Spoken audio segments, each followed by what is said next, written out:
ነቢዩ ዓለይሂ ሰላቱ ወሰላም ሁሉንም ስትራቴጂ ተጠቀሙ። 3 ቀን አደሩ፣ መሰደድ ጀመሩ። ወደ ምን? ወደ መዲና። ፈልገው አጧቸው።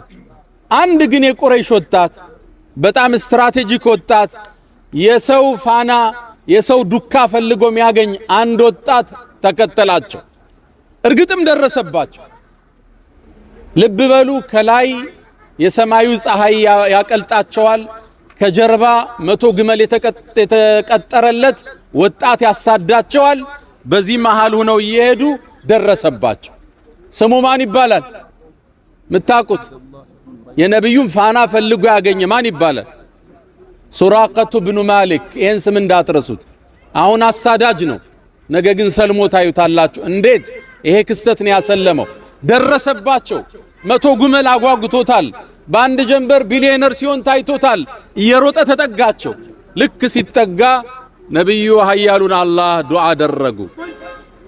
እግሩ ሰረገ ወደ አፈር ውስጥ፣ ከነፈረሱ ወደ መሬት መዋጥ ጀመረች።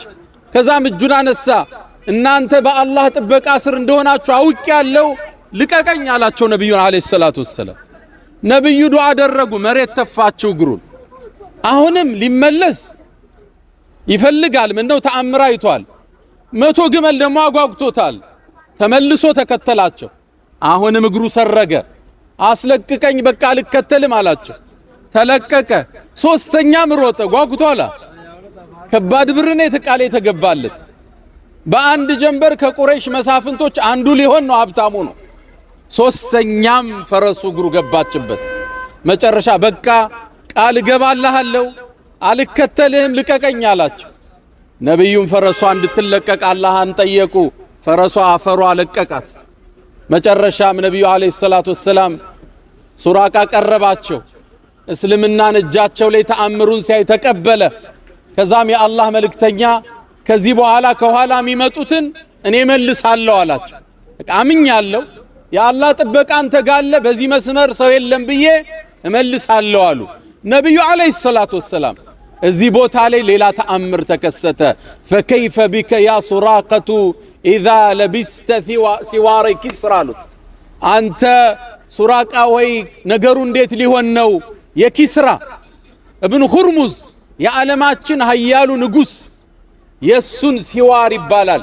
ነገስታቶች እጃቸው ላይ የሚያጠልቁት የወርቅ አምባር አለ። እሱን የለበስክ ቀን ክስተቱ ምን ሊሆን ነው አሉት። ደነገጠ። ያየው ተአምር በርግጥ ያሉትን እንዲያምን ያደርገው ነበር። ከዛ ደንግጦ ኪስራ ብኑ ሁርሙዝ፣ ኪስራ ምትሉኝ ኃያሉን ንጉስ ነው እንዴ አላቸው። አዎን የሱን ትለብሳለህ አሉ። የተሰማው ስሜት ሌላ ነው። እየነዳ ግመሉን ወደ ቁረይሽ ተመለሰ። አጋጣሚ ወጣቶች ሲመጡ አየ። እኔን ታቁኛል፣ መንገድ አይጠፋኝም አላቸው። አዎ በዚህ መንገድ አይቼ መጥቻለሁ፣ መሐመድ የለም አላቸው። ሁሉ ተመለሱ። ነብዩ አለይሂ ሰላቱ ወሰላም መዲና ከተሙ ሰለላሁ ዐለይሂ ወሰለም። ግን የሚገርመው ከዓመታት በኋላ በሰይድና ዑመር የአመራር ዘመን ሙስሊሙ ፋርስን አሸንፎ የኪስራን ቤተ መንግስት ተቆጣጠረ። ያኔም የኪስራ ዘውድ፣ አምባሮች፣ ልብሶች ወደ ሰይድና ዑመር መጡለት። እነ ዑመር ሲመለከቱ የኪስራ ምን አለ? አምባር አለ፣ የወርቅ አምባር። ሱራቃን ጥሩልኝ አለ ዑመር። ያኔ ነብዩ በህይወት የለም ሰለላሁ ዐለይሂ ወሰለም። ሱራቃ ያነ ገበሬ ያነ ባለ ግመል እየሮጠ መጣ፣ ከስፊት ተሰለፈ። ነብዩ ምን ቃል ገብተውልህ ነበር አሉት። አይ አምባር ብለውኝ ነበር፣ ና ልበስ አለው ዑመር። ያ የወርቅ አምባር ለዛ ገበሬ እጅ ላይ ተጠለቀለት። የነብዩ ቃል ሆነ። ከዓመታት በኋላ እሳቸው ወደ አኼራ ካለፉ በኋላ ሱራቃ የወርቁን አምባር ለብሶ ተንጎራደደ። ያኔ ዑመር ምን አሉ?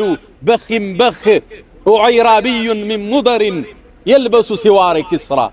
ይሄ ገበሬ የኪስራን የወርቅ አምባር አጠለቀ። ግልጽ ነው። የነብዩ ቃል ሆነ። ሰሃቦቹ ይህን ክስተት ሲያዩ ሁሉም አለቀሱ ይላል። ነብዩን አፈቋቸው። የተናገሩት ትንቢት እሁን እንደሚሆን ተመለከቱት። ይሄ ስደት፣ ይሄ ዋሻ ያን ገድላቸውን ያን ጀብዳቸውን ለዚህ ዲን ምንም ነገር ሳያስቀሩ እንዴት እንደከፈሉ እንማርበታለን። ለዛ ነው ሁሌ ምን እንላለን? اللهم إنا نشهد أنه أدى الأمانة وجاهد فيك حق الجهاد حتى أتاه اليقين منك كأنت زند ونتسكي متألت تاقلو هدوال من اليالم بمكياتنا صلوا على رسول الله صلوا على خير خلق الله